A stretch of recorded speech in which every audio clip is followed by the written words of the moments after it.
इस वीडियो में हम आपको बताएंगे कि किस तरह से आप मैन्युअली और पैकेज भी बुक कर सकते हैं। बने रहिए मेरे साथ। दोस्तों, अगर आपने ये वीडियो पूरा देख लिया तो आपकी कश्मीर की ट्रिप चुटकियों में प्लान हो जाएगी, और वो भी बहुत लो बजट में। तो बने रहिए मेरे साथ। हेलो दोस्तों, welcome back to my channel. और मैं लेकर आ गई हूँ आपके लिए आइटनरी वीडियो। जैसे कि मैंने प्रॉमिस किया था, जी हाँ, मैं बात कर रही हूँ कश्मीर ट्रिप की आइटनरी की, जो कि हमने मैन्युअली प्रिपेयर करी थी। और इससे आपको पता लगेगा कि मैनुअल आइटनरी बनाना इतना टफ नहीं होता है, आप बहुत इजीली प्लान कर सकते हैं। और जैसे कि मैंने अपने लास्ट वीडियो में आपसे कहा था कि अगर आप पैकेज लेते हैं, लाइक जैसे मेक माई ट्रिप से लोग पैकेज लेते हैं कि 70,000 या 80,000 या 1 लाख में आपको कश्मीर का ट्रिप या कहीं का भी ट्रिप करा रहे हैं, तो ये आपके लिए बहुत कॉस्टली होता है। तो चलिए आगे बात करते हैं। उससे पहले अगर आपने मेरे चैनल को सब्सक्राइब नहीं किया है तो प्लीज़ मेरे चैनल को सब्सक्राइब करिए, मेरे वीडियो पे लाइक करिए और बेल आइकॉन ज़रूर प्रेस करिएगा, नहीं तो आपको मेरे नोटिफिकेशन कैसे मिलेंगे नए नए वीडियोस के। ओके, तो चलिए चलते हैं। धरती का स्वर्ग कहें या जन्नत, वो केवल हमारा कश्मीर ही है दोस्तों। आप चाहे स्विट्ज़रलैंड की बात कर लें, स्वीडन की बात कर लें, नॉर्वे की बात कर लें, इस दुनिया में जहाँ जहाँ बर्फ़ पड़ती है, मुझे लगता है जिनको बर्फ़ पसंद है उन्हें सारी ही जगह विज़िट करने का मन करता होगा। बट उन सब जगह जाने से पहले किसी को लगता है कि कोई स्विट्ज़रलैंड जाएगा, किसी को लगता है कोई नॉर्वे जाएगा, बट उन सब जगह जाने से पहले मैं आपसे रिक्वेस्ट करूंगी कि एक बार अगर आप इंडिया में हैं तो हमारा कश्मीर ज़रूर विज़िट करिए। जितना खूबसूरत वो है ना यार, वो आपको एकदम स्विट्ज़रलैंड वाला फीलिंग देगा। मैं आपको बता नहीं सकती हूँ कि बेताब वैली में आपको एकदम स्विट्ज़रलैंड वाला फीलिंग आने वाला है। आप वीडियो में देख ही सकते हैं कि हमारा कश्मीर स्विट्ज़रलैंड से कम नहीं है। दोस्तों, आप कोई भी ट्रिप प्लान करने जा रहे हैं तो 3 चीज़ें बहुत ज़्यादा इंपॉर्टेंट होती है। पहली ये कि आप रिसर्च किस तरीके से कर रहे हैं, तो आप गूगल और यूट्यूब की हेल्प ले सकते हैं। जी हाँ,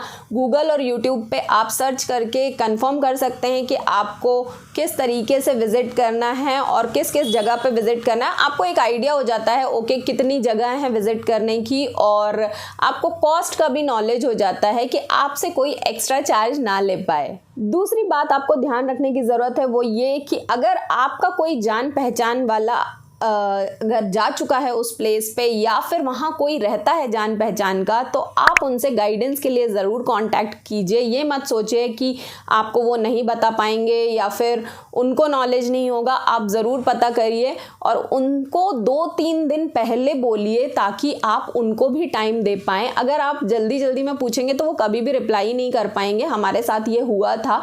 कम से कम उनको 3-4 दिन पहले बोलिए, क्योंकि वो हमेशा टाइम लेके ही आपको रिप्लाई करेंगे। तो प्लीज़ पेशेंस के साथ काम करिए, उनसे ज़रूर हेल्प लीजिए, क्योंकि वहाँ के जो लोकल लोग होते हैं, अगर आप उनमें से किसी को जानते हैं तो इससे अच्छा और कुछ नहीं होता है यार। आपका ट्रिप बहुत सक्सेसफुल रहेगा। तो प्लीज़ इस पॉइंट को भी ज़रूर ध्यान रखिए। दोस्तों, अगर आप लो बजट ट्रिप करना चाहते हैं तो तीसरी बात आपको ये ध्यान में रखना चाहिए कि आपको कभी भी पैकेज रेट्स पे नहीं जाना है। जैसे मेक माई ट्रिप पे और गोइबिबो पे या किसी भी साइट पे जो पैकेज रेट्स होते हैं, एप्लीकेशंस पे जो पैकेज रेट्स होते हैं, उन पे अगर आप जाते हैं तो आपको लॉस होगा कहीं ना कहीं। मान लीजिए अगर आप मैनुअल ट्रिप पूरा अपना 70,000 में कंप्लीट कर रहे हैं तो वो आपसे अप्रॉक्स 1 लाख तक चार्ज कर सकते हैं। तो please don't go to package trip if you want a low budget trip. तो फाइनली हम पहुंच गए उस फेज पे जब हमने ये तीनों चीज़ें ध्यान में रख के काम करना शुरू कर दिया है। तो अब आती है बारी हमारी ट्रिप प्लान करने की। तो हम आपको बताएंगे अब डे वाइज हमने कैसे अरेंज किया था अपना ट्रिप। तो चलिए बात करते हैं। फ्रेंड्स, अब आपको पता है कि आपको ये तीनों चीज़ें समझ में आ गई हैं कि आपने YouTube पे थोड़ा बहुत रिसर्च भी कर लिया है, आपको नॉलेज भी हो गया आपको कहाँ कहाँ घूमने जाना है। दूसरी चीज़, आपको ये भी पता चल गया है कि थोड़ा बहुत कॉस्ट का नॉलेज हो गया है कि आपको इससे ज़्यादा पैसा नहीं देना है। और तीसरी चीज़, आपको ये समझ में आ गया है कि आपको किसी से कंफर्म करना है, वहाँ के लोकल से या जो जा चुके हैं उनसे एक बार डिस्कस करना है। अब बात करते हैं कि आपको सबसे ज़्यादा इम्पॉर्टेंट चीज़ें जो 1 से 1.5 महीने पहले या 2 महीने पहले आपको बुक कर लेनी है वो क्या क्या है। तो जी हाँ, सबसे पहले आप अगर फ्लाइट या बस या ट्रेन जिससे भी जा रहे हैं वो बुक कर लीजिए। हम आपको बताते हैं कि हमने जब फ्लाइट बुक करी थी हमको हमारा फ्लाइट कॉस्ट पड़ा था 25,775। जी हाँ, हम गए भी फ्लाइट से थे और आए भी फ्लाइट से थे। की बात करें तो हमें पड़ा था 6,443। तो बहुत ही रीजनेबल रेट है यार ये फ्लाइट का। आप श्रीनगर तक फ्लाइट से जा रहे हो, बस हमारी ब्रेक जर्नी थी तो वो इतना इशू नहीं थी क्योंकि हमारी कनेक्टिंग फ्लाइट के लिए हमें इतना वेट नहीं करना पड़ा था। यहाँ से जैसे ही फ्लाइट में गए थे तो हमें सेम फ्लाइट से ही श्रीनगर ले गए थे, तो मुश्किल से आधा 1 घंटा एक्सटेंड हुआ था, उससे ज़्यादा कुछ नहीं। हमारी फ्लाइट अराउंड 7:30 की थी मॉर्निंग में और हम वहाँ पर 12:30 बजे पहुँच गए थे श्रीनगर। तो आप सोच लीजिए, it's very convenient. Friends, next booking जो आपको ज़रूर कर लेनी चाहिए फ्लाइट बुक करने के बाद या बस और ट्रेन बुक करने के बाद, वो है होटल्स। और आप उससे पहले ये डिसाइड कर लीजिए कि आपको कहाँ कहाँ जाना है और एक रफ आइटनरी आप प्लान करिए। तो उसके लिए आपको पहले डिसाइड करना पड़ेगा कि किन प्लेसेस पे आपको विज़िट करना है। मैं आपको एक रफ आइडिया अभी दे दूँगी। पहले हम बात करते हैं कि हमें हमारा होटल्स जो हमने बुक किए थे, जहाँ जहाँ हम रुके थे, वो कितने कॉस्ट के पड़े थे। और फ्रेंड्स, सबसे लास्ट में मैं आपको फुल आइटनरी भी दूंगी, तो बने रहिए इस वीडियो में। गुलमर्ग में हम नहीं रुके थे क्योंकि गुलमर्ग में होटल्स बहुत कॉस्टली होते हैं। पर डे आपको 6,000 से 7,000, इवन 5,000 से नीचे कोई होटल नहीं मिलेगा अगर आप उस सीज़न में जा रहे हैं जिस सीज़न में बहुत ज़्यादा टूरिस्ट जाते हैं। और आप चाहें तो गुलमर्ग से पहले तनमर्ग या कुंजेर में रुक सकते हैं। हम कुंजेर में रुके थे तो हमें वो होटल जो है वो पड़ा था 5,400 का। तो पर डे अराउंड ये पड़ा था 2,700 का। तो इट्स वेरी चीप, इतना कोई कॉस्टली नहीं है। तो हमने पहले से बुकिंग कर ली थी इसलिए हमें सस्ता पड़ा था और हमने बुक किया था गो ईबीबो से। तीनों होटल जो है वो गो ईबीबो से ही बुक किए। सेकंड, हमारी जो स्टे थी वो थी पहलगांव में। और पहलगांव का होटल जो कि मैंने आपको दिखाया था, एक बार फिर देख लीजिए, इतना खूबसूरत था। पहलगांव का ये होटल हमें पड़ा था 3,826 रुपीज़ का। मतलब पर डे की अगर आप बात करें तो ये हमें पड़ा था करीबन 1,913 रुपये में। तो ये ज़्यादा चीप था कुंजेर के होटल से। गुलमर्ग थोड़ा ज़्यादा महंगा है, पहलगांव थोड़ा सस्ता है। और एक बात मैं आपको बता दूं, अगर आप सडन पहलगांव पहुंच जाते हैं तो भी आपको पहलगांव में, अगर आप पहलगांव के अंदर जाते हैं तो आपको होटल इवन 800, 900, 1,000 रुपीज़ में एक से एक होटल्स मिल जाते हैं। तो पहलगांव में इतना इशू नहीं है होटल्स का, वहाँ आप इजीली स्टे कर सकते हैं अगर आप सडन पहुँच जाते हैं। बट फिर भी क्योंकि हम इतने दूर से जा रहे थे, हम दोनों ही थे, तो हमने सोचा कि हम पहले से ऑनलाइन बुकिंग कर लेते हैं। नेक्स्ट हमारा जो विज़िट था वो श्रीनगर का था। और श्रीनगर में भी हमने 2 दिन स्टे किया था क्योंकि हम सोनमर्ग श्रीनगर से ही गए थे। तो हमें ये होटल, जो हमने होटल यॉर्क किया था, ये हमें मिला था 3,151 में, 1,575 पर डे पे पड़ा था। तो it's also very cheap. But hotel इतना अच्छा नहीं था, ये हम कह सकते हैं। तो एक बार श्रीनगर में होटल लेने से पहले आप ज़रूर ध्यान में रखिए इस चीज़ को कि थोड़ा सा रिसर्च ज़्यादा कर लीजिएगा। फ्रेंड्स, इन बुकिंग्स को करने के बाद अब बारी आती है कि आप और कौन सी ऑनलाइन बुकिंग्स जो है वो पहले से कर सकते हैं। तो नेक्स्ट आपकी बारी आती है ट्रांसपोर्ट की। ये तीसरी बहुत इंपॉर्टेंट चीज़ है जो आपको कहीं भी जाने से पहले कर लेनी चाहिए। आप श्रीनगर तो पहुंच गए हैं, मगर अब वहां से आप गुलमर्ग कैसे जाएंगे, पहलगांव कैसे जाएंगे, वापस श्रीनगर आके सोनमर्ग कैसे जाएंगे, ये अगर आप पहले से डिसाइड कर लेते हैं तो बहुत अच्छी बात है। वहाँ के किसी लोकल के कॉन्टैक्ट से भी आप ये चीज़ पूछ सकते हैं अगर आपको पता है तो। नहीं तो ऑनलाइन भी गूगल पे, यूट्यूब पे नंबर मिल जाते हैं आपको, उनसे कन्फर्म कर सकते हैं किसी भी ट्रैवल एजेंसी से। या फिर आपका कोई फ्रेंड जा चुका है तो आप उससे कांटेक्ट करके पूछ लीजिए। मगर ये ट्रांसपोर्ट जो है आपको पहले से डिसाइड कर लेना चाहिए क्योंकि वहाँ पर अगर आप पहुँच गए ना, तो आपको बहुत ज़्यादा कॉस्ट बताते हैं, इसलिए आप पहले से प्लान कर लीजिए। और वहाँ शाम को 6 बजे के बाद आपको कुछ नहीं मिलता है, तो प्लीज़ हमेशा इस चीज़ का ध्यान रखिए। हमने जो ट्रांसपोर्ट यूज़ किया था वो था एक पर्सनल कैब और हमारे लिए 15,000 में पड़ा था। तो ओवरऑल 15,000 से कम में आपको 7 डेज़ के लिए कुछ भी नहीं मिलेगा।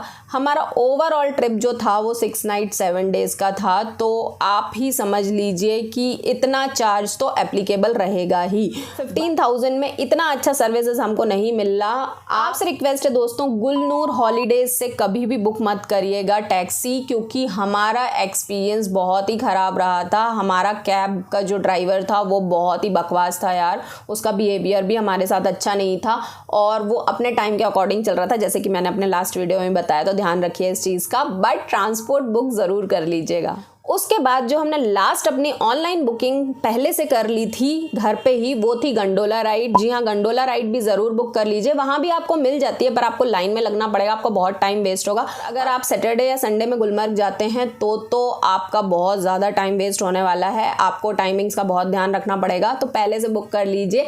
बहुत ही सस्ती थी, हमने ऑनलाइन बुकिंग करी थी तो बुकिंग हमारी हुई थी 1480 रुपये में गंडोला राइड की। तो आप सोच लीजिए इतना ज़्यादा महंगा नहीं है, 740 रुपीज़ पर पर्सन पड़ा है, तो दैट वाज ओके।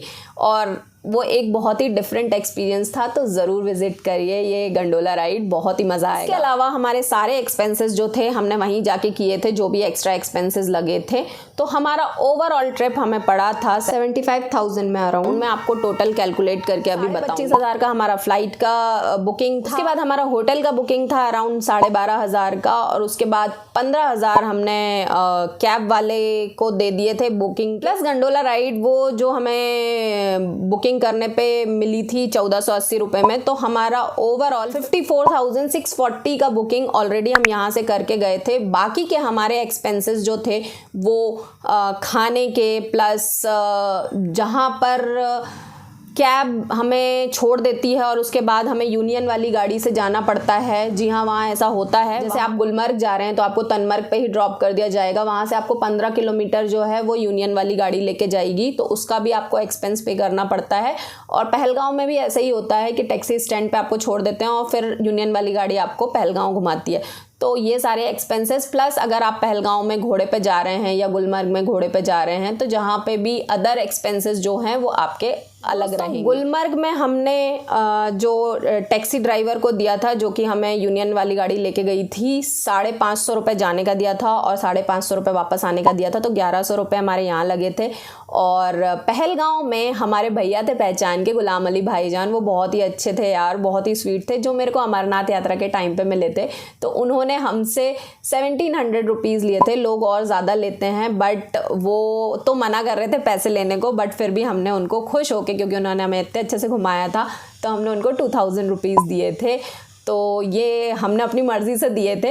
और मेन जो हमारा एक्सपेंस था वो था श्रीनगर में शिकारे का, तो जो 2200 रुपीज़ का था। सोनमर्ग में हमने कोई यूनियन वाली गाड़ी नहीं ली थी, हम गगनगिर विज़िट करके आ गए थे, तो हमारा वहाँ पर कोई एक्सपेंस नहीं लगा। दोस्तों, जैसे कि हम आपको पता है कि 7 डेज़ के लिए रुके थे, तो अराउंड 7000 के आसपास आप खाने का खर्चा मान लीजिए। तो खाने का कुछ नहीं कह सकते हैं यार, किसी को सस्ता मिल जाता है, किसी को महंगा मिल जाता है, इट डिपेंड्स। बट हाँ, वहाँ हर चीज़ बहुत महंगी है खाने के नाम पे। हम वेजिटेरियंस के लिए हमको कॉस्टली ही लगता है, तो खाने का खर्चा आप 7 to 8,000 रुपीज़ का मान लीजिए मोटा मोटा। कई मिसलेनियस एक्सपेंस होते हैं, लाइक आप एयरपोर्ट जा रहे हैं, एयरपोर्ट से वापस आ रहे हैं घर, और भी अदर एक्सपेंसेस, लाइक बहुत सारी जगह आपको टिकट्स लेनी पड़ती है, तो ऐसे एक्सपेंसेस को मैंने मिसलेनियस के अंडर डाला है।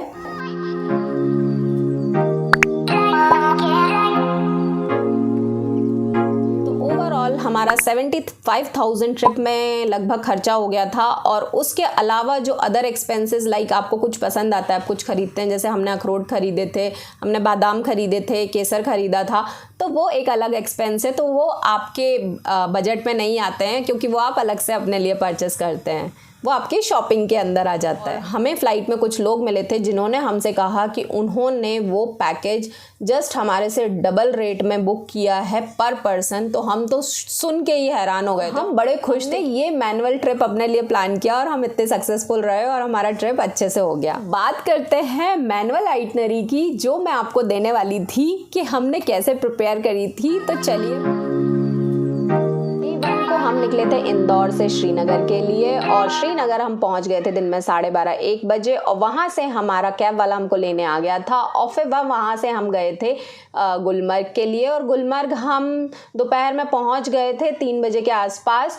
ये हमारा था डे 1। डे 2 में हमने प्लान किया था कि हम गुलमर्ग जाएंगे और हम मॉर्निंग में निकल गए थे गुलमर्ग के लिए। वहाँ से हमने टैक्सी स्टैंड से टैक्सी हायर करी थी, जो यूनियन वाली गाड़ी होती है, उसका हमने एक्सपेंस पे किया था। और गुलमर्ग पहुँच के करी थी हमने गंडोला राइड और वहाँ पर बहुत सारी चीज़ें भी होती हैं, आप ट्राई कर सकते हैं, लाइक स्नो बाइक राइड और भी स्की ट्राई कर सकते हैं, बहुत सारी चीज़ें होती हैं। तो डे 2 पे हमारा पूरा दिन इस तरीके से निकला। डे 3 पे हमने होटल से चेकआउट किया कुंजेर के और हम निकल गए थे पहलगांव के लिए और पहलगांव पहुंच के हमारे पास पूरा दिन था जिसमें हम पहलगांव विज़िट कर सकते थे, वो हमने किया। और उसके बाद हमने घोड़े पे जाना प्लान किया था, वो 5 से 6 प्लेसेस विज़िट कराता है, बट यार बहुत ज़्यादा कीचड़ था वहाँ पर तो हम नहीं गए थे।